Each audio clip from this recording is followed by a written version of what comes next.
SIR নিয়ে রাজ্যের শাসক দলকে তুলোধনা করলেন বিজেপির কেন্দ্রীয় কমিটির সদস্য ও বিশিষ্ট অভিনেতা মিঠুন চক্রবর্তী। উদ্দেশ্য ভোটের আগে কর্মীদের চাঙ্গা করা। এদিন তিনি এসআইআর নিয়ে একাধিক প্রশ্নের জবাব দেন। পুরোপুরি এসআইআর হলে তৃণমূল বিপদে পড়বে। এখন তারা ভয় দেখানোর চেষ্টা করছে। এসআইআর এর মাধ্যমে কোনো ভারতীয় মুসলিমকে বেনাগরিক করার চেষ্টা করা হচ্ছে না। যারা অভারতীয় মুসলিম তাদের এখানে থাকতে দেওয়া হবে না।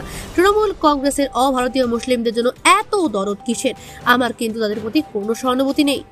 হাওড়া থেকে Pradip Sengupta report, C prime news.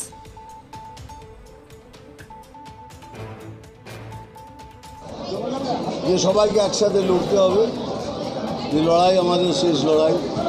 কারণ এটা যদি বাংলাদেশ হয়ে যায়, আমরা বাঙালিরা কোথায় যাব? আমাদের কোনো স্টেট আছে, রাজ্য আছে, কোথাও আছে, যেতে পারবো না। তো আমাদের লড়তেই হবে, যে মরণ মাসনের লড়াই হবে। এটাই বললাম। 2026-এর নির্বাচন কি বিজেপির পক্ষে অ্যাসিড টেস্ট? আমাদের প্রত্যেকটা ইলেকশনই অ্যাসিড টেস্ট। এটা কোনো বড় ব্যাপার নয়।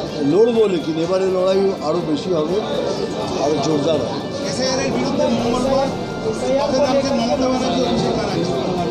আমি তো জানি যে কে কী নামবে, সেটা আমি বলতে পারবো না। তবে আমি জানতে চাই কেন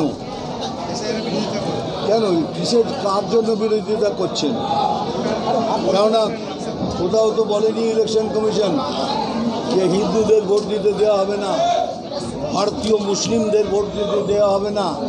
তাহলে কার বিরুদ্ধে, কিসের জন্য নামছেন? অভারতীয়দের জন্য লড়ার জন্য।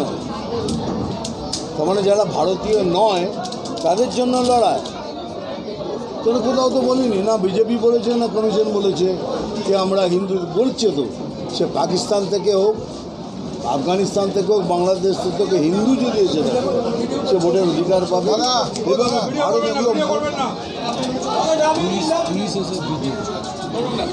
এবং ভারতীয় মুসলিম যারা আছে তারা সে অধিকার পাবে। তাহলে কে রয়ে গেল? অভারতীয় যারা। তাহলে অভারতীয়দের জন্য যদি পথ নামেন, আপনাদের ব্যাপার। আমরা দিচ্ছি না, সেটা আমাদের যারা রাজ্য চালাচ্ছেন তারা একটা ভয় সৃষ্টি করছে। এজেন্ট মিট করুক, তারা তাদের এজেন্টের সাথে মিট করবে। তাহলে আবার কী করছেন? মানে ভয় দেখানো ছাড়া আর তো কিছু নেই। কেন কোথায় সব কিছু তো ক্লিয়ার। কোথাও যদি আপনার ন্যায্য ভোটারের এগেনস্টে যদি কিছু করে, এসআইআর যদি করে, আমরা তো রয়েছে। আমি তো ওপেনলি বললাম, আমাকে ডাকুন, আমি আপনার জন্য লড়বো। दादा आखिर मुख्यमंत्री को क्या चीज़ का भय है? भय यही है कि इतने सारे भौतिक वोट जो भूत दे रहे थे इतने दिनों, जो डुप्लीकेट वोट है, वो सब चले जाएंगे। जो उनका हथियार था वो चले जाएंगे। उसी का डर। আমি এটাই বলবো যে যারা মারা গেছেন তাদের প্রতি আমার শ্রদ্ধা, যেন স্বর্গে বাস করেন। কিন্তু আমি জানতে চাই কেন? তার মানে কি কেউ না কেউ ভয় সৃষ্টি করছে? তো এসআইআর তো ভয় সৃষ্টি করেনি, কেউ না কেউ তো ভয় সৃষ্টি করছে, যার জন্য এটা হচ্ছে। এমন ভয় দেখাচ্ছেন সে মরেই যাচ্ছে। কেন? এসআইআর কমিশন তো কোথাও বলেনি যে তোমাদের তাড়িয়ে দেবো বা তোমরা ভোট দিতে পারবে না। কারা ভোট দিতে পারবে না? আবার বলছি, অভারতীয় যারা। এবং সে যদি অভারতীয় হয়, আমার কিছু বলার নেই। আমি খালি ভারতীয়দের পক্ষে কথা বলতে হবে। মমতা বালা ঠাকুর 5 তারিখ থেকে অনশনে যাচ্ছেন। অভারতীয়দের জন্য অনশনে যাচ্ছেন, এই প্রশ্নটা আমি করলাম। কেন কোথাও তো বলা হয়নি যে আপনি ভোট দিতে পারবেন না। ভোট দিতে তারা পারবে যারা ভারতীয় মুসলিম, তারা পারবে। আর পাকিস্তান, বাংলাদেশ, আফগানিস্তান থেকে যে হিন্দুরা এসছে তারাও ভোট দিতে। একটুখানি মুখটা বার করে বলুন। অভিষেক বন্দ্যোপাধ্যায় ভাবছে, আমি কি বলবো স্যার? এতে কিছু বলার নেই। খালি আমার একটাই প্রশ্ন, কেন অভারতীয়দের প্রতি এত ভালোবাসা? কেন? এটাই আমার প্রশ্ন। আর বলবি না তো বিজেপি থেকে কেন এর মধ্যে ঢোকাচ্ছেন? কেন? কি বিজেপি কি এসআইআর করছে না তো? আবার এইমাত্র তো বললাম, যাদের ওপর ডিপেন্ডেন্ট ছিলেন তাদের ভোট উড়ে যাবে। আর কতবার ভূত এসে ভোট দেবে বলুন তো? কতবার ভূত নেবে এসে ভোট দেবে। তৃণমূল কংগ্রেস বলছে এসআইআর থেকে এনআরসি হতে পারে, তার প্রাথমিক তথ্য ভান্ডার তৈরি করছে এসআইআর এবং এখন কোন মুসলিমরা হবে আবার বলছি, বারবার করে বলছি, আপনি যদি আমাদের ভারতীয় মুসলিম না হন, I have no sympathy.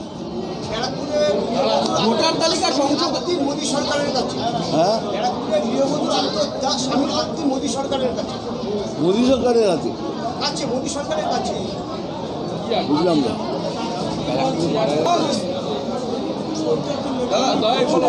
SIR voter তালিকা তো কী বারবার করবেন? তারা দাবি তুলছে। এটা তো সরকারের জিনিস, সরকারই তার দেখবেন, সুরক্ষা দেখবেন। আর তারাই বলছে আমি তোমাদের মারবো, তোমাদের কাজ করব। কি করে সম্ভব বলুন? এখন ইলেকশন কমিশনের হাতে অনেক বড় কাজ, তারা ডিসাইড করবেন কি করবেন। আর এবার যখন হবে এটা খুব বড়ই ঝামেলা হবে।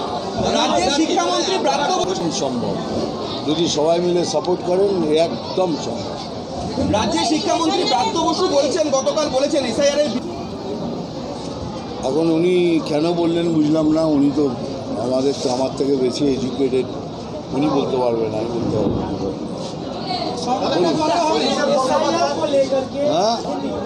हाँ, हमने बोल दिया कि अगर वो पदयात्रा करेंगे तो किसके लिए कर रहे हैं? जो भारतीय नहीं है उनके लिए कर रहे हैं।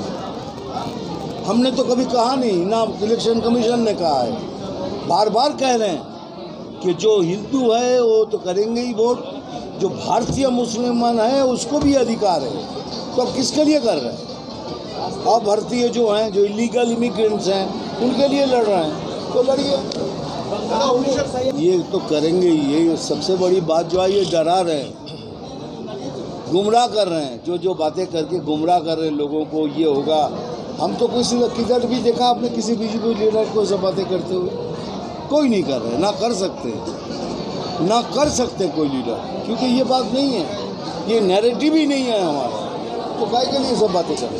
4 তারিখ থেকে অভিষেক ব্যানার্জির নির্দেশে এসআইআর করার প্রতিদিন আমরা তো সেই বিষয়ে কিছু বলতে পারবো না। আমরা খালি এটাই বলবো, এটা জেনে নেবো কি অভারতীয়ের জন্য যা করা তারা করছে, ভারতীয়ের জন্য কিছু করছে। বিহারে যে এসআইআরটা টোটালি ভয়ের কারণ আছে। মানে এসআইআর যদি কমপ্লিট হয়ে যায়, নিজেরাই দেখে নেবেন কত ভূত আছে, কত ডুপ্লিকেট আছে, কত সবাই স্বর্গ থেকে ভোট দিয়ে যাচ্ছে, সব জেনে যাবে। সংখ্যাটা কত হতে পারে এইটাই অনেকে তো এসআইআর চলো, thank you very much. SIR বিহারে লাস্ট এসআইআর হয়েছে, দেখা গেছে যে বিদেশিদের কথা বলা হচ্ছে, তাদের সংখ্যা 50 জনও নয়। একদম নেতারাও বলছে, কেন বলছেন? কেন বলছেন? তা তো উনি তো গুমরাহ করছেন না। কেন বলছেন? যখন বলা হচ্ছে কোনো হিন্দু বাইরে যাবে না, তাহলে কেন বলছেন? তারা ভয়ের সৃষ্টি করছেন, গুমরাহ করছেন, অন্যভাবে লোককে বোঝাবার চেষ্টা করছেন।